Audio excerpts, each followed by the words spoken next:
switched off. Please try again later. Thank you. तुम्ही dial केलेला number बंद आहे. कृपया थोड्या वेळाने पुन्हा प्रयत्न करा. The number you have called is currently switched off. The number you have called is switched off. आपके द्वारा डायल किया हुआ नंबर अभी बंद है. माँ, निधि का फोन बंद आ रहा है. आशीष का फोन भी ट्राई किया, वो भी बंद आ रहा है. कल मैंने दोनों को फोन लगाया था, तब भी दोनों के फोन बंद थे. अतुल, मुझे कुछ ठीक नहीं लग रहा है. माँ, तुम एक काम करो, आशीष के पापा का फोन करते. हो सकता है आशीष और निधि रितिका और आर्यन को लेकर कहीं बाहर गए हो, या हो सकता है उसके घर कहीं गुरुग्राम में गए हो. नमस्ते गायत्री जी, बहुत दिनों के बाद. रविंद्र जी, आशीष और निधि बच्चों को लेकर वहाँ दिल्ली आया है क्या? 2 दिन से मैं उन्हें फोन लगा रही हूँ, दोनों के फोन बंद आ रहे हैं. नहीं तो आने वाले थे क्या वो लोग? लेकिन आशीष ने तो मुझे इस बारे में कुछ बताया नहीं. और ऐसे कैसे दोनों का फोन बंद आ रहा है? आपकी कुछ बात हुई थी इन दिनों उनसे? उन्होंने कुछ बताया था ऐसा कि कहीं बाहर जाने का प्रोग्राम बनाया हो? और गायत्री जी, 1 हफ्ता पहले मेरी आशीष से बात हुई थी, वही हर बार की तरह हालचाल जानने के लिए बस. मेरी भी 4 दिन पहले बात हुई थी निधि से. बातों से लग रहा था कि वो परेशान है, और अब 2 दिन से उनके फोन भी बंद आ रहे हैं. कुछ हुआ था क्या गायत्री जी? निधि परेशान क्यों थी?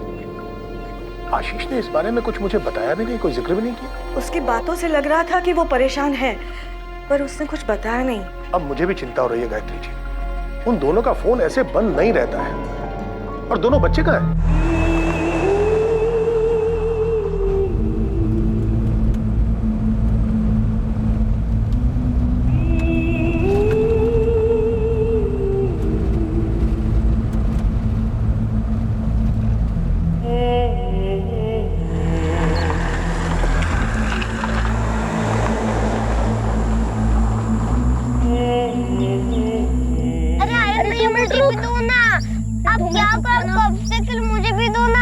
मम्मी देखो ना, आर्यन भैया मुझे खेलने नहीं दे रहे हैं.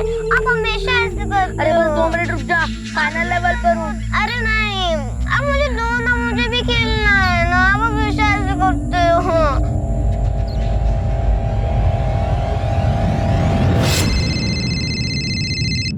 हेलो. हेलो विवेक, मैं निधि का भाई अतुल बोल रहा हूँ. हम लोग एक बार मिल भी चुके हैं. कौन निधि? आशीष की वाइफ. ओ हाँ अतुल, कैसे हो? हाँ मैं ठीक हूँ, मैं जोधपुर में हूँ. मैंने बस इसलिए फोन किया था कि आशीष ऑफिस आया है क्या? आशीष तो पिछले 2 दिन से ऑफिस नहीं आया, और उसने ना ही किसी को कुछ बताया है. यहाँ तक कि उसने हमारे बॉस नितिन को भी कोई इन्फॉर्मेशन नहीं दी. मैंने कहा भी था उससे कि जाने से पहले नितिन सर को बता के जाए. वो कहीं जाने वाला था? कुछ बताया उसने? हाँ, फोन आया था उसका 2 दिन पहले. विवेक, मैं निधि और बच्चों को लेकर महाबलेश्वर जा रहा हूँ 4 दिनों के लिए. आज पूरे वेस्टर्न डिवीजन सेल्स टीम की मीटिंग है ऑफिस में, और तू बोल रहा तू महाबलेश्वर जा रहा है? प्लान अचानक बना, मैं चेंज नहीं कर सकता, मुझे जाना पड़ेगा. कब बना है प्लान? कल तो तूने इसके बारे में मेरे को कुछ नहीं बताया, और ये मीटिंग तो पिछले 2 हफ्ते से फिक्स है. विवेक, मुझे जाना पड़ेगा, तू किसी तरह मैनेज कर लेना वहाँ पर. तू एक काम कर, तू मुझे नहीं नितिन सर को इन्फॉर्म कर. भाई बॉस वो है, मैंने. तू बता देना सर को. और क्या बोलूं, तू इतनी इंपॉर्टेंट मीटिंग छोड़ के महाबलेश्वर घूमने जा रहा है? नहीं भाई, तू इन्फॉर्म कर दे, नहीं तो महाबलेश्वर तू घूमने जाएगा और बॉस की डांट मैं सुनूंगा. ठीक है, रहने दे, मैं ही बता देता हूँ सर को. लेकिन अब्दुल, आशीष ने नितिन सर को कुछ बताया ही नहीं, बिना बात किए चला गया, और यहाँ अकेला सारी प्रॉब्लम मैं झेल रहा हूँ. महाबलेश्वर में कहाँ रुकने वाले थे? कुछ बताया उसने? नहीं, कुछ नहीं बताया आशीष ने. बस इतना ही कहा था कि 4 दिनों के लिए वो महाबलेश्वर जा रहा है.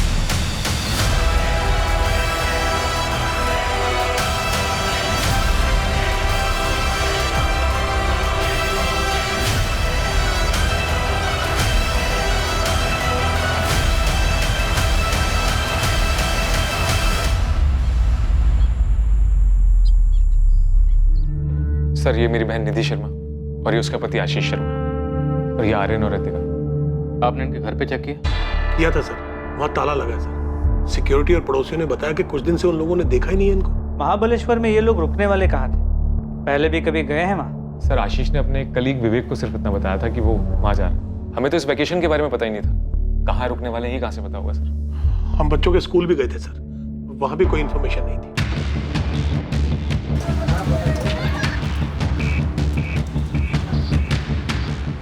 महाबलेश्वर का एक होटल चेक किया गया, लेकिन पुलिस को ना आशीष शर्मा या निधि शर्मा के नाम से कोई बुकिंग मिली और ना ही उनकी कोई खबर. मुंबई से महाबलेश्वर तक के टोल नाका के सीसीटीवी फुटेजेस से भी कोई लीड नहीं मिली। आशीष की कार ने कोई टोल नाका कभी क्रॉस ही नहीं किया था जो उन्हें महाबलेश्वर ले जा सके।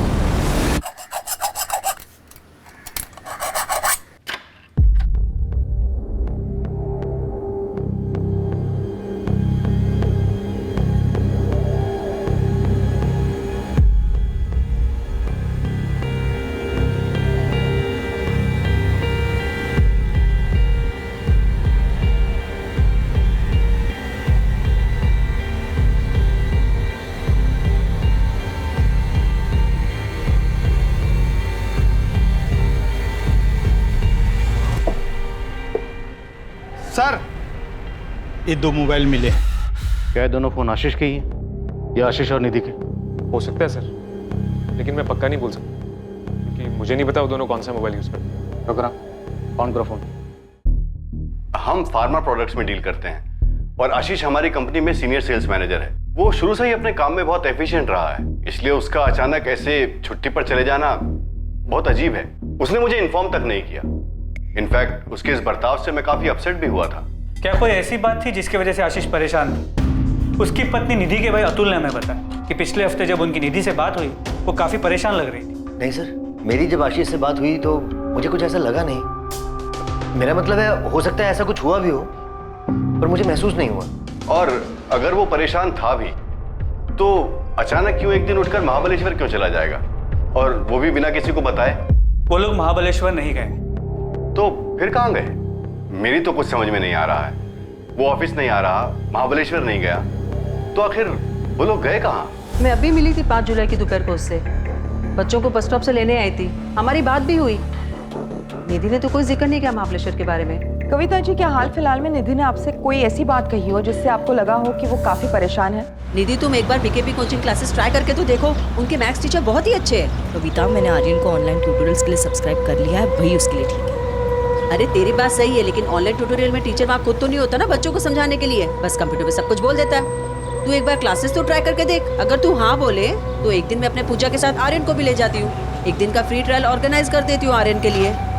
सच में ऐसे मैथ्स टीचर कहीं नहीं मिलेंगे। अच्छा ठीक है, मैं आशीष से बात करती हूँ। हमने बस रोजमर्रा की बात की थी।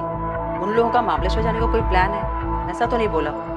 हो सकता है उनके यहाँ घर काम करने वाली कमला को कुछ पता हो। मैडम, मैं 5 तारीख को गई थी उनके घर काम करने के लिए, लेकिन उन्होंने बताया नहीं उन्हें बाहर जाना है, वो भी 4 दिनों के लिए। हमेशा बाहर जाती है तो मुझे बता देती है। कमला, आशीष और निधि के बीच कोई झगड़ा वगैरह हुआ था क्या? मैंने तो कभी ऐसा कुछ भी नहीं देखा, मैं तो काम करके चली जाती है। 6 तारीख को भी आई थी काम करने के लिए, तो वो वॉचमैन रमेश है ना, उसने बोला साहब और मैडम बच्चे लोग तक कहीं बाहर गए हैं। नमस्ते साहब। मैंने अतुल जी और साहब के पिताजी दोनों को बताया था। मैंने आशीष साहब और उनकी पत्नी को अपने बच्चों के साथ जाते हुए देखा था, और हाँ, साथ में सामान भी था। और साहब, ये 15 नंबर का पार्किंग है ना, ये उन्हीं का है। गाड़ी वहीं लगी थी, वो आए, गाड़ी में बैठे और निकल गए। और कोई नहीं था उनके साथ? और कोई नहीं था साहब, मैं ही ड्यूटी पे था, मुझे पक्का याद है। सर, ये 6 जुलाई का फुटेज ट्रांसफर किया पेन ड्राइव में। इसमें चारों दिखाई दे रहे हैं, आशीष, उसकी वाइफ निधि और उसके दोनों बच्चे आर्यन और रितिका। महेंद्र जी के हस्बैंड वाइफ के बीच में किसी किस्म का कोई टेंशन? सोसाइटी में किसी ने कुछ सुना? सर, ऐसा तो मुझे कुछ सुनाई या दिखाई नहीं दिया।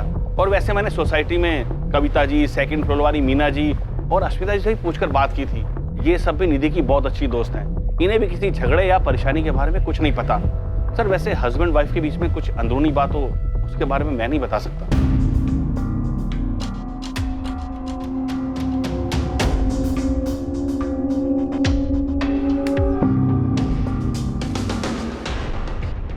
सर, आमतौर पे बच्चे तो घूमने फिरने के लिए काफ़ी एक्साइटेड हैं और यहाँ पर भी बच्चे एक्साइटेड हैं, लेकिन आशीष और निधि, इनके चेहरों को देख के लगता ही नहीं कि ये लोग खुश हैं। आप खुद ही देखिए, ऐसा लग नहीं रहा कि छुट्टी पे जा रहे हैं। चेहरे पे इतनी उदासी। महाबलेश्वर, वहाँ तो ये पहुँचे नहीं। हमने अपनी तरफ से महाबलेश्वर का हर एक होटल, लॉज सब जगह चेक करा। हमने सर्च ऑपरेशन तो लॉन्च कर दिया, पर किसी भी बाहरी खतरे की संभावना नजर नहीं आ रही। तो साफ है कि महाबलेश्वर वाली बात सिर्फ एक बहाना, लेकिन असल बात कुछ और है, जो सिर्फ पति पत्नी के बीच हुई, जिसकी वजह से परिवार समेत कहीं चले गए। पर सर, ऐसा कैसे हो सकता है? दोनों के बीच में कुछ बात हुई हो और हमें भनक तक ना लगी। सर, अगर दोनों का झगड़ा हुआ होता तो बच्चों पर उसका असर जरूर होता। बच्चे तो खुश नजर आ रहे हैं। हाँ, लेकिन निधि और आशीष वो तो खुश नहीं। और हो सकता है बच्चों को भी कुछ ना पता हो, जैसे आप लोगों को कुछ नहीं पता। किसी खतरे में तो नहीं है सर? मुझे सच में उनकी बहुत फिक्र हो रही है सर। हो भी सकता है, पर आप लोग ही बेहतर बता सकते हैं कि अगर खतरा था तो कहाँ से, क्योंकि बाहर से कुछ नजर नहीं आया। रितिका ने कभी किसी परेशानी के बारे में नहीं बताया। मैंने उसके सारे क्लासमेट से बात की है। अगर कुछ होता तो किसी ना किसी से जरूर कहती वो। और आर्यन, उसकी तो 2 हफ्ते पहले ही पेरेंट टीचर मीटिंग थी, निधि भी आई थी उसमें। उसको देखकर बिल्कुल नहीं लग रहा था वो थोड़ी भी परेशान है। वो लोग 6 जुलाई को निकले थे। उसके 4-5 दिन पहले रितिका और आर्यन के बर्ताव में कोई बदलाव? नहीं मैम, कोई भी बदलाव नहीं था। अगर ऐसा कुछ होता तो मुझे जरूर पता चलता। रितिका भी बिल्कुल नॉर्मल थी। अगर कुछ बदलाव होता तो मैं नोटिस जरूर करती उसे। और अजीब बात तो ये है मैडम कि कल से आर्यन के क्वार्टरली एग्जाम स्टार्ट हुए हैं, जो कि बहुत ही इंपॉर्टेंट होते हैं। कोई भी माँ उस बीच अपने बच्चों को छुट्टियों पे कैसे ले जा सकती है?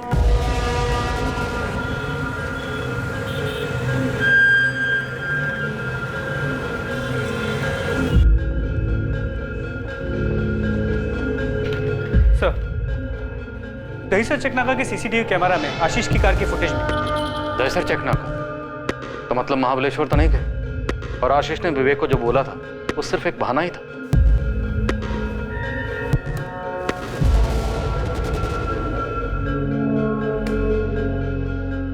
इस तरफ कहाँ जा सकते हैं लोग? एक तो यहाँ से सर गुजरात जा सकते हैं, या फिर घोड़बंदर रोड से राइट लेके नासिक से। नासिक साइड में जो टोल नाका है वहाँ की 6 जुलाई की सीसीटीवी फुटेज मंगा ली और गुजरात बॉर्डर पे भी इंफॉर्मेशन भेज दी। दीपक, मुझे लगता है कि सबके पीछे कोई अंदरूनी मामला छिपा हुआ है। खैर, इन चारों के फोटोग्राफ्स इधर दहीसर से गुजरात तक और उधर इगतपुरी से नासिक सभी पुलिस स्टेशन में पहुंचो। देखते हैं, शायद कहीं से कोई खबर आ जाए। गुजरात, नासिक, इगतपुरी, क्या इनमें से कहीं जा सकते हैं? मुझे तो ये समझ में नहीं आ रहा कि ये दोनों बिना किसी को कुछ बताए हुए कहीं क्यों जाएंगे। निधि ने माँ तक को कुछ नहीं बताया। गायत्री जी, क्या उसे निधि ने आपको अपनी परेशानी की वजह बताई थी? उसने तो ऐसा कुछ नहीं बताया, पर उसकी बातों से मुझे ऐसा लगा कि वो परेशान है। और मैंने उसको पूछा भी, पर उसने कहा कि ऐसी कोई बात नहीं है। हाँ माँ, सब ठीक चल रहा है। आर्यन और रितिका का स्कूल भी ठीक है। जरा बात तो करा दी बच्चों से। माँ सो गए दोनों, बाद में बात कराती हूँ कल या परसों में। और कुछ बोलना है? नहीं, तो ठीक है ना? कोई परेशानी है क्या? हाँ माँ, मैं ठीक हूँ। बार बार एक ही बात क्यों पूछ रही हूँ? कुछ तो बात है, तो इतना चिड़चिड़ा कर क्यों बोल रही है? मैं चिड़चिड़ नहीं कर रही हूँ, बस थक गई हूँ। अब बिना मतलब के मेरी चिंता करना छोड़ दे माँ। और कुछ बोलना है या मैं फोन रखूँ? मुझे ऐसा लगा कि आशीष से उसका कोई झगड़ा हुआ होगा, इसलिए परेशान है और बताना नहीं चाहती। गायत्री जी, आपकी बेटी और दामाद के बीच कोई अनबन थी? क्या वो दोनों खुश थे साथ? थोड़े बहुत झगड़े तो होते थे। ऐसे झगड़े हर घर में होते रहते। आशीष और निधि के बीच में अगर कोई झगड़ा होता भी था तो वो दोनों आपस में सुलझा रहते थे। माँ, रविंद्र अंकल, अब बात आम झगड़े की नहीं है। वो दोनों गायब हैं बच्चों के साथ। अब किसी से भी कुछ भी छुपा के क्या फायदा? तो अब तक बहुत कुछ छुपाया गया हमसे। क्यों अतुल? नहीं मैम, वैसी बात नहीं है। एक्चुअली आशीष और निधि के बीच में 2 महीने में काफी झगड़े बढ़ गए थे, और निधि माँ को भी कुछ नहीं बताती थी। जब उसने खुद से कुछ नहीं बताया तो आप लोग क्यों अंदाजा लगा रहे कि झगड़े बढ़ गए थे? रविंद्र अंकल, आप ही बताइए ना, जो मुझे बता रहे थे। क्या बात है रविंद्र जी? अगर कोई भी बात है तो छुपाइएगा नहीं। शायद आपकी कोई बात हमें आपके बेटे, बहू और उनके बच्चों तक पहुंचा सकती है। मैडम, अतुल सही कह रहा है। पिछले 2 महीने से आशीष हमसे ठीक से बात ही नहीं करता था। उसके दिमाग में जरूर कुछ चल रहा था। हाँ, तो वो अपने काम को लेकर भी तो परेशान हो सकता है ना। लेकिन इस साल पहली बार हुआ है कि निधि बच्चों को लेकर छुट्टियों के महीनों जोधपुर नहीं आई। हाँ, तो अगर वो आपके यहाँ नहीं आई तो इस बार वो गुरुग्राम भी तो नहीं आई। अरे लेकिन एक मिनट, इस झगड़े का कारण था क्या? यही तो नहीं पता मैडम। ना माँ को कुछ ठीक से पता है, ना रविंद्र अंकल को कुछ ठीक से पता है। आशीष और निधि ने इस बारे में किसी को कुछ बताया नहीं। तो 2 महीने पहले तक सब कुछ ठीक था। बताइए, अब सब चुप क्यों है? 2 महीने पहले तक सब कुछ ठीक था। हमें तो सब कुछ ठीक ही लग रहा था 2 महीने पहले तक। मैडम, उन दोनों के बीच में जो कुछ भी चल रहा था उन्होंने हमें कुछ नहीं बताया। पर यह बात पक्की है कि कुछ तो ठीक नहीं था उन दोनों के बीच में। परेशानी की कोई वजह तो थी।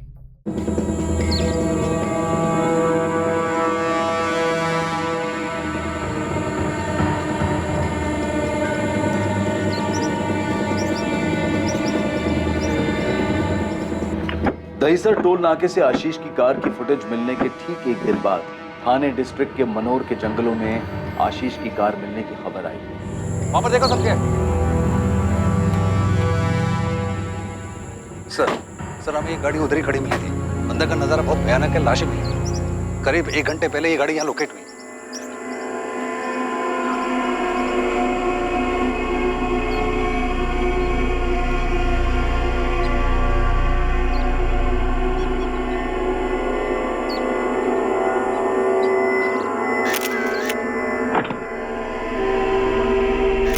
सर वो जो चौथा आदमी है आशीष शर्मा, उसकी लाश अभी तक नहीं मिली।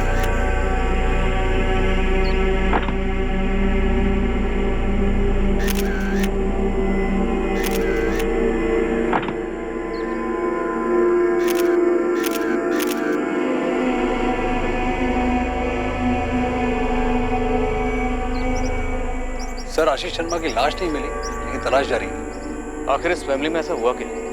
इसने जबरदस्ती कुछ किया हो, ऐसा लग तो नहीं रहा। सर चांसेस है कि ये केस सुसाइड का हो। पूरी फैमिली ने एक साथ किया, लेकिन सिर्फ आशीष की बॉडी नहीं। सर मैंने एक टीम भेजी पास की वेतना नदी के, लेकिन सारे देख के तो यही लग रहा है कि पहले सुसाइड करने की कोशिश की गई थी और फिर बाद में हिम्मत टूट।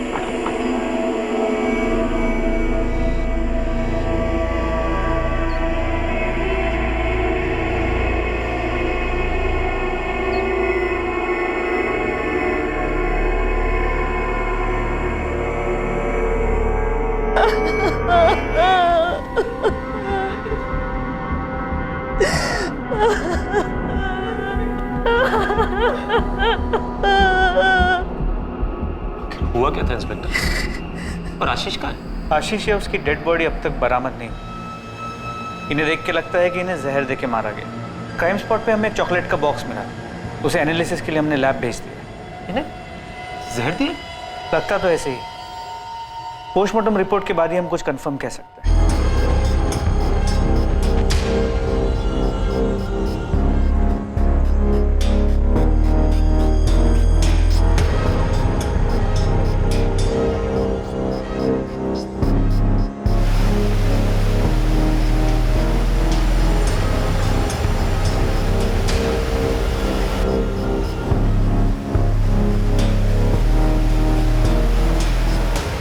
पार्टनर साहब हमारी तलाश जारी है। आज भी 3 डाइवर्स गए हैं नदी में, लेकिन हमें कुछ मिला नहीं। मैंने दूसरी टीम को नदी के आगे भी छानबीन करने के लिए कहा। इस केस में काफी गड़बड़ है। सुसाइड है या मर्डर, या फिर मर्डर को सुसाइड का रूप देकर हमारे सामने परोस दिया गया। मौत की वजह सिवियर पॉइजनिंग है। इन सबको जहरीली दवाई दी गई थी। दवाई? किसी ड्रग कंपोनेंट का मिसयूज किया गया है? हाँ, इस्तेमाल किया गया था। बच्चों को भी यही दवाई दी गई है? हाँ, आपको एक चॉकलेट का बॉक्स मिला था। यस। दवाई शायद उसी में मौजूद थी। बच्चों को मुश्किल से 5 मिनट लगे होंगे कोलैप्स करने में, और उनकी माँ को लगभग 10 मिनट लगे होंगे, और मौत उसके तुरंत बाद ही हो गई। ऑफिसर आपका अंदाजा बिल्कुल सही है। चॉकलेट्स में मौजूद है, वो भी काफी ज्यादा क्वांटिटी। ये जो बंदा है आशीष शर्मा, फार्मा कंपनी में काम करता है, तो पक्का इस ड्रग के बारे में जानता होगा। इनफैक्ट हो सकता है कि इसकी कंपनी डिस्ट्रीब्यूटर हो। हाँ सर, हमारी कंपनी की डिस्ट्रीब्यूटर है। आशीष सेल्स में था और इसके बारे में जानता था। सर यकीन ही नहीं आता कि आशीष इस तरह खुद की और अपने परिवार की जान ले सकता है। आशीष ने अपने बीवी और बच्चों को मारने के बाद खुद सुसाइड किया है या नहीं, ये अब तक क्लियर नहीं है। हमें सिर्फ उसके बीवी और बच्चों की बॉडी मिली। इतना क्लियर है कि उसने वो जहरीले चॉकलेट्स क्राइम सीन पे नहीं खाए, इसलिए या तो आशीष या उसकी डेड बॉडी अब तक मिसिंग है।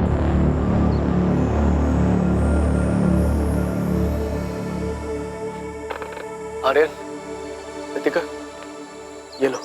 पापा मुझे बर्गर चाहिए। मुझे भी। लेकिन पापा आपने तो कहा था हम हाईवे पे रुककर बर्गर खाएंगे।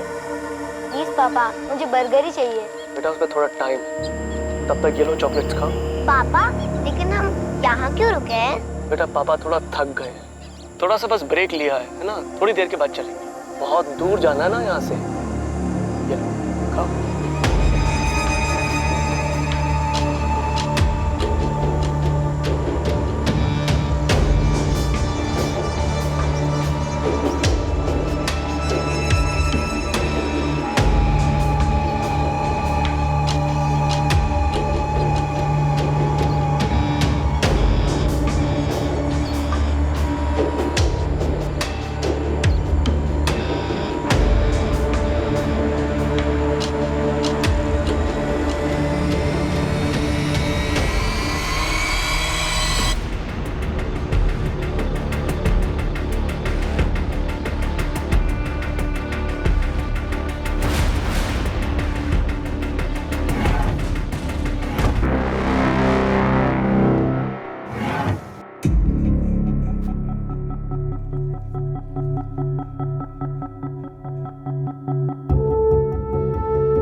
सर इनकी 4 खाली बॉटल्स और 2 सिरिंजेस।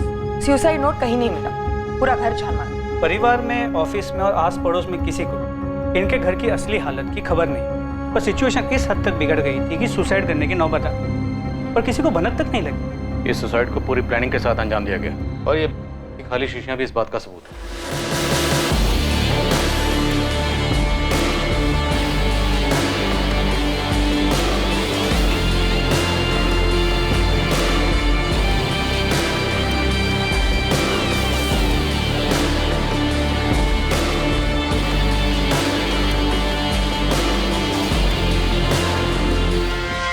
आशीष और निधि के परिवार और जान पहचान वालों के अलावा पूरा शहर ही इस विचित्र सामूहिक आत्महत्या के केस के बारे में सुनकर हैरान था। कई अनुमान लगाए जा रहे थे, लेकिन सब के सब सच से कोसों दूर थे। 3 लाशें मिल गई थी, लेकिन चौथी लाश का कोई नामो निशान नहीं था। इसलिए ऐसा भी हो सकता था कि आशीष शर्मा जिंदा हो और गायब हो। इस भयानक जुर्म को अंजाम देने का कोई ठोस मकसद अब तक सामने नहीं आ पाया था। मैडम ये आशीष और उसकी पत्नी निधि शर्मा के अकाउंट डिटेल्स। उनका एक हाउसिंग लोन है, लेकिन कभी उसका डिफॉल्ट नहीं हुआ।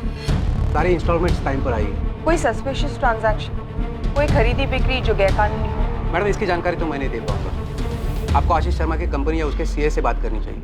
हाँ, इस हाउसिंग लोन के अलावा उसके 4 एफडीज, एक म्यूचुअल फंड अकाउंट और एक डीमैट अकाउंट भी है।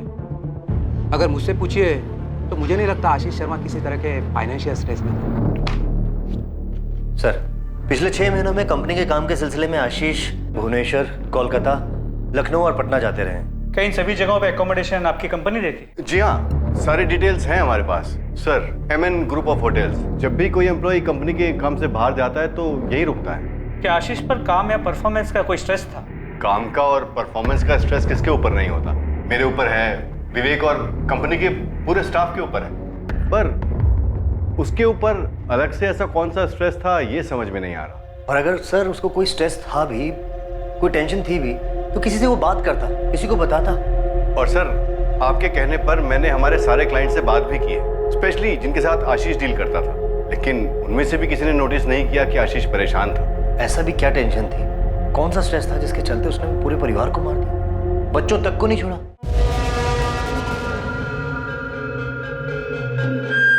सर, मैंने आशीष और निधि के बैंक स्टेटमेंट और फाइनेंशियल डिटेल्स को बारीकी से स्टडी किया।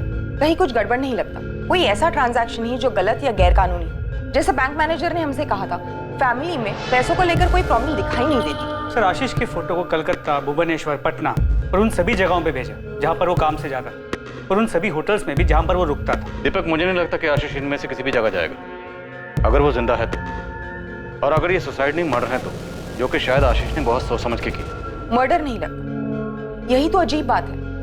पोस्टमार्टम रिपोर्ट में ये साफ साफ लिखा है कि तीनों बॉडी पर स्ट्रगल मार्क्स नहीं है। निधि, आर्यन, ऋतिका, तीनों ने चॉकलेट्स खुद खाई थी। सर, अगर हम मान भी लेते हैं कि ऋतिका और आर्यन को डरा धमका के चॉकलेट्स खिलाई, लेकिन फिर भी निधि का क्या? उसने कोई स्ट्रगल नहीं किया। उसने वो जहर वाली चॉकलेट्स चुपचाप खा ली। कि घर वाले भी कुछ नहीं जानते। कितना अजीब, घर में इतना कुछ हुआ और हर कोई एक ही रट लगा रहा है, किसी को कुछ नहीं पता।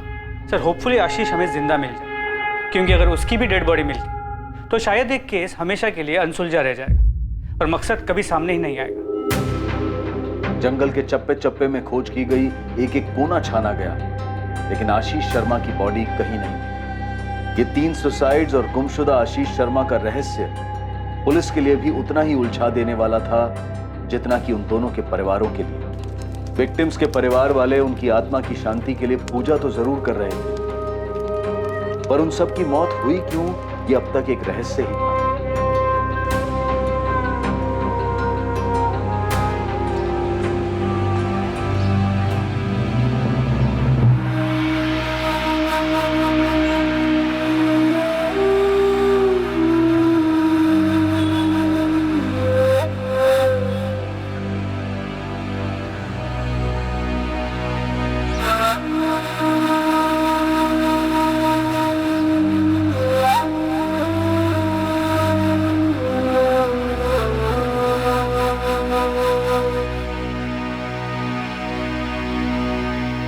आशीष शर्मा जिंदा था और दर दर भटक रहा था, दिशाहीन और निर्जीव।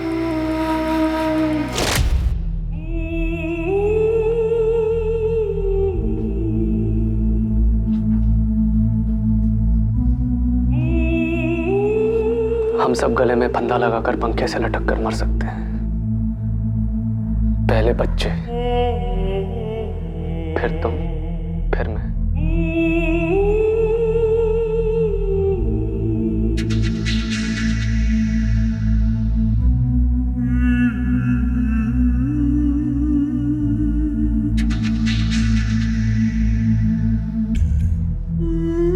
निधि, हम सब जाकर नदी में कूदकर अपनी जान देंगे। नहीं आशीष, ये नहीं होगा मुझसे। निधि, यही सबसे आसान तरीका है। सब साथ में मर जाएंगे। नहीं नहीं, समझने की कोशिश करो। इसके अलावा जो भी तरीका होगा वो बहुत दर्दनाक होगा। हम सबकी बर्दाश्त के बाहर। हमारा तो ठीक है, मगर बच्चों का क्या? निधि, निधि, निधि, प्लीज मेरी बात समझो। नदी में कूद के जान लेना ही सबसे सही। नहीं आशीष, नहीं।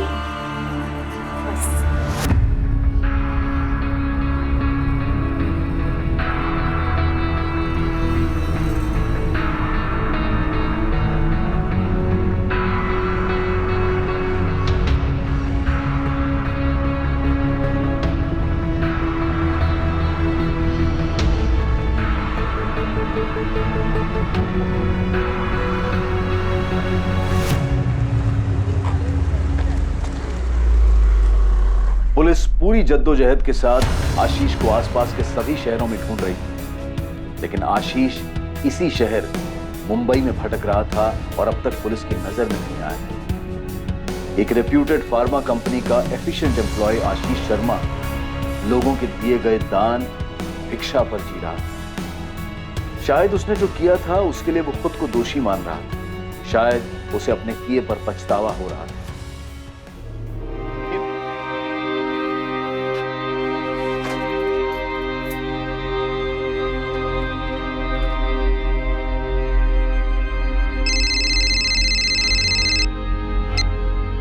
हेलो विवेक।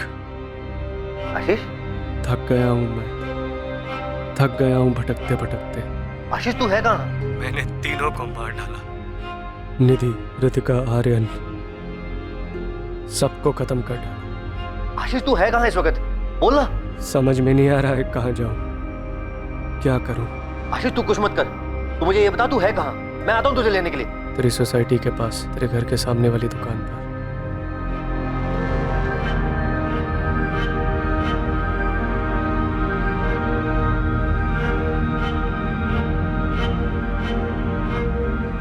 आशीष, आशीष ये तूने क्या कर दिया?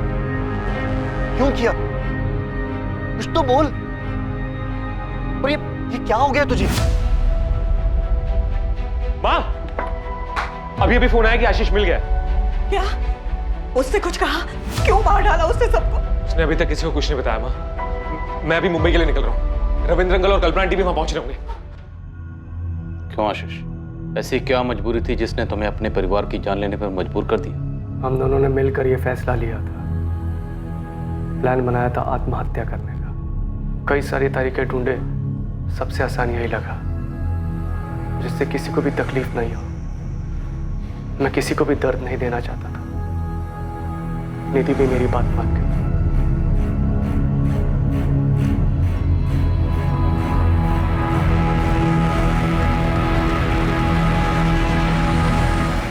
तुम दोनों ने प्लान किया था सुसाइड का?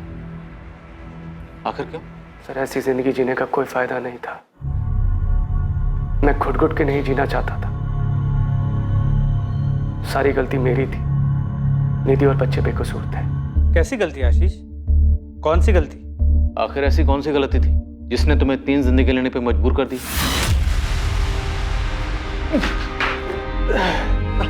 आशीष आराम से बैठो।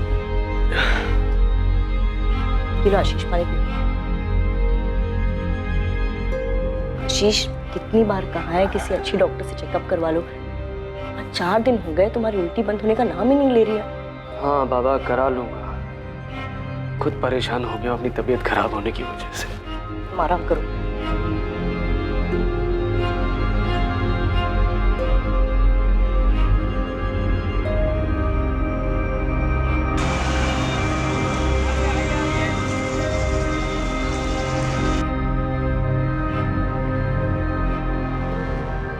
आशीष शर्मा। जी। 3500। मैम बता सकते हैं इसमें क्या लिखा है? ये आपको सिर्फ डॉक्टर साहब ही बताएंगे, मेरा काम सिर्फ रिपोर्ट देना है।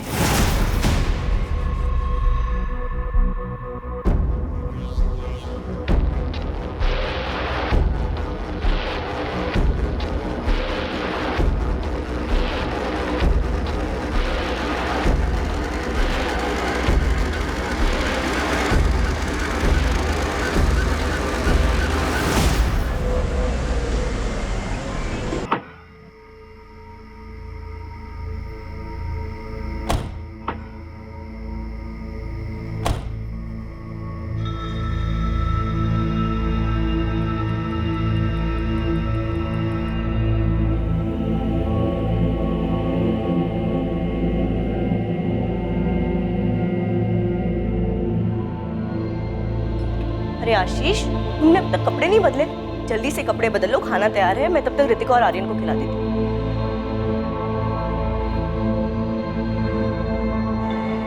क्या हुआ, तुम ठीक हो ना? आशीष क्या हुआ, कुछ बोलोगे? कुछ बताना है तुम्हें। क्या बताना चाहते हो? जब मैं ऑफिस के काम से पटना गया था, मैंने अपना चेकअप करवाया था और इस बार कोलकाता के ट्रिप में फिर से सारे टेस्ट करवाए। मुझे लगा पटना की रिपोर्ट गलत आई होगी, मगर दोनों जगह के रिजल्ट एक ही है। निधि, हम HIV पॉजिटिव। आशीष, लेकिन ऐसा कैसे हो सकता है? ऐसे कोई HIV पॉजिटिव तो नहीं।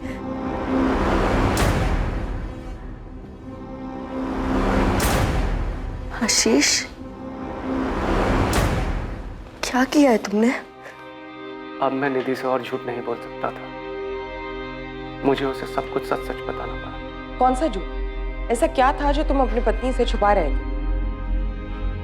मैं कोठों पर जाया करता था, हर उस शहर में जहां कंपनी मुझे काम से भेजती थी।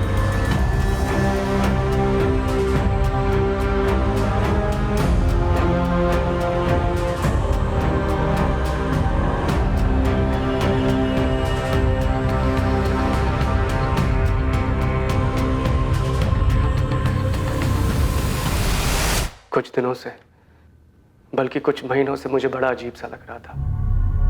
लगातार तबीयत खराब रहती थी, भूख नहीं लगती थी, बहुत कमजोर हो गया था। मैंने पहले भी टेस्ट करवाए थे, लेकिन निधि को बताने की कभी हिम्मत नहीं हुई। उसे क्या बताता, खुद मुझे यकीन नहीं हो रहा था। फिर क्रॉस चेक करने के लिए मैंने कोलकाता में फिर से सारे टेस्ट करवाए। जो हो चुका था मैं उसे बदल नहीं सकता था, लेकिन मुझे डर था कि मेरी गलती की वजह से कहीं निधि भी तो इस बीमारी की शिकार नहीं बन गई है। निधि इस बात से बहुत नाराज थी, परेशान थी, टूट चुकी थी, लेकिन हमारे हालात उससे भी ज्यादा भयानक थे। मेरे साथ साथ अब वो भी घुट रही थी। आखिरकार मुझे निधि को समझाना पड़ा कि इस बीमारी के चलते हमारी जिंदगी का अंत दर्दनाक ही होगा और हमारे बाद हमारे बच्चे बिखर जाएंगे, अकेले रह जाएंगे। लगभग 2 महीने तक इस समस्या के बारे में बात करने के बाद निधि और मैंने ये तय किया कि ऐसी दुख और तड़प भरी जिंदगी जीने से बेहतर मर जाना होगा। निधि, हम हमारी फैमिली और बाहर समाज के लोगों को कैसे मुंह दिखाएंगे? इस बीमारी के नाम पर ही लोग घिन से देखते हैं। और आर्यन और ऋतिका, उनका क्या? हमारे जाने के बाद क्या हाल होगा उनका? उनके माँ बाप की बीमारी का कारण जानने के बाद लोगों ने कभी चैन से जीने नहीं दिया। सबसे बचने का सिर्फ एक तरीका है, हमें खुद को खत्म करना होगा। हमने मरने के कई तरीके ढूंढने की कोशिश की, फिर ये तरीका सामने आया। मैं एक आदमी को जानता था जिसके पास उसका स्टॉक था। मैंने उसे झूठ बोल दिया कि हॉस्पिटल में इमरजेंसी में इसकी ज़रूरत है और उसने वो बॉटल्स मुझे दे दी। तुम सबके मारने का प्लान था? पूरे परिवार? जी। तुम कैसे बच गए? बीमारी तो तुम्हें ही थी ना? मैं डर गया था सर, हिम्मत हार गया था मैं।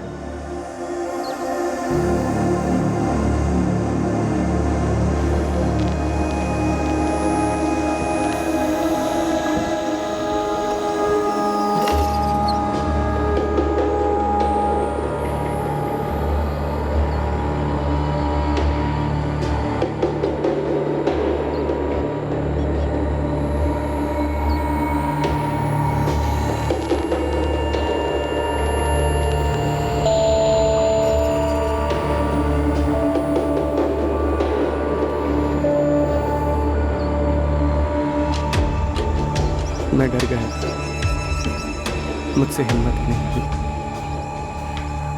मैं वो चॉकलेट नहीं खा पाया, लेकिन उसके बाद भी मैंने अपनी जान लेने की कोशिश की थी। मैं खुद को फांसी लगाने गया, लेकिन वो भी नहीं कर पाया।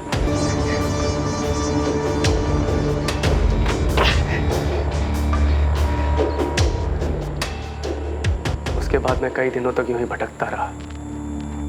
कई बार खुद को मारने की कोशिश भी की, मगर कभी हिम्मत नहीं। सर, मैं गुनहगार हूं अपनी बीवी का, अपने बच्चों का। मैंने बहुत बेरहमी से उन्हें मरते हुए देखा है, सब मेरी वजह से।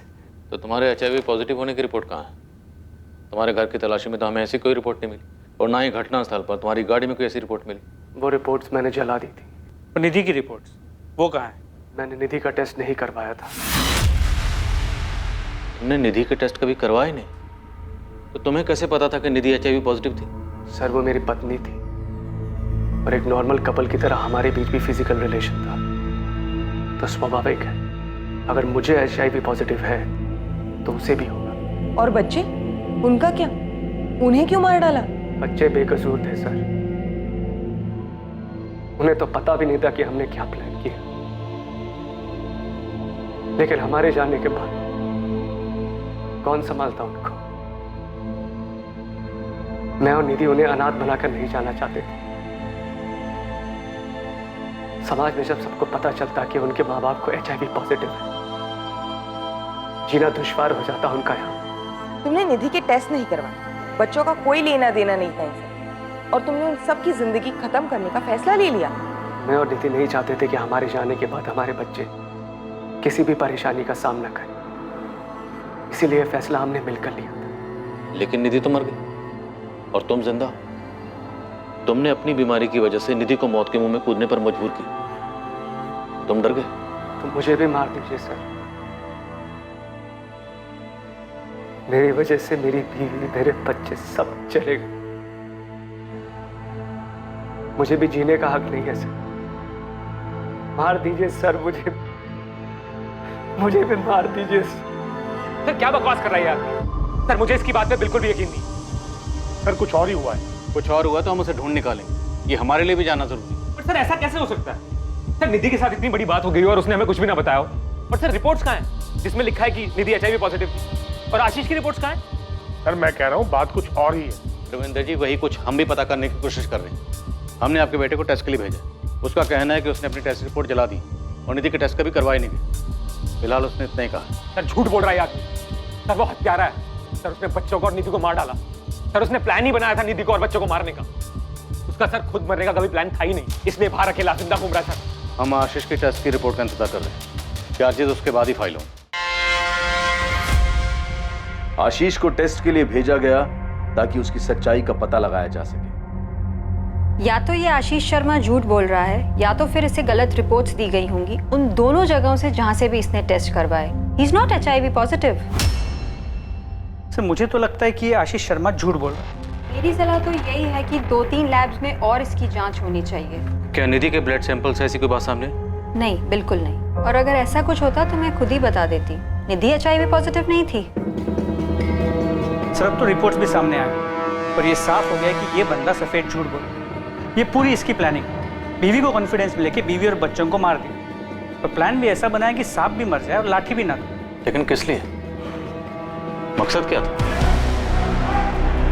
आशीष के ब्लड सैंपल्स दूसरे 2-3 लैब्स में टेस्ट के लिए भेजे गए और वहां भी रिजल्ट यही था, आशीष शर्मा HIV पॉजिटिव नहीं था। आशीष से कड़ी पूछताछ की गई ताकि इस जुर्म का असल मकसद सामने आ सके, ये पता चल सके कि आशीष झूठ बोल रहा था या नहीं। कहीं ऐसा तो नहीं था कि आशीष ने जानबूझकर अपनी पत्नी को HIV पॉजिटिव वाली बात पर यकीन दिलाया था ताकि वो निधि और बच्चों से अपना पीछा छुड़ा सके। लेकिन बार बार पूछने पर भी आशीष अपने पहले बयान पर टिका रहा। आशीष शर्मा पर IPC की धारा 302 के तहत अपनी पत्नी और बच्चों की हत्या करने के चार्जेस लगाए गए। केस के ट्रायल के दौरान भी आशीष इसी बात पर टिका रहा। यह उसका और उसकी पत्नी का आपसी सहमति से लिया गया फैसला था।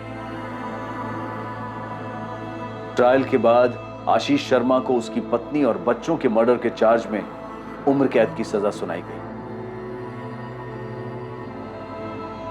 निधि का परिवार समझ ही नहीं पा रहा था कि निधि ने उनसे बात क्यों नहीं की। बिना कोई जांच पड़ताल किए उसने इतना भयानक कदम क्यों उठाया। आशीष के माता पिता भी अब तक इस बात को समझ नहीं पा रहे कि आशीष ने ऐसे कैसे इतने बड़े जुर्म को अंजाम दे दिया, जबकि उसके पीछे का कारण बेमतलब था।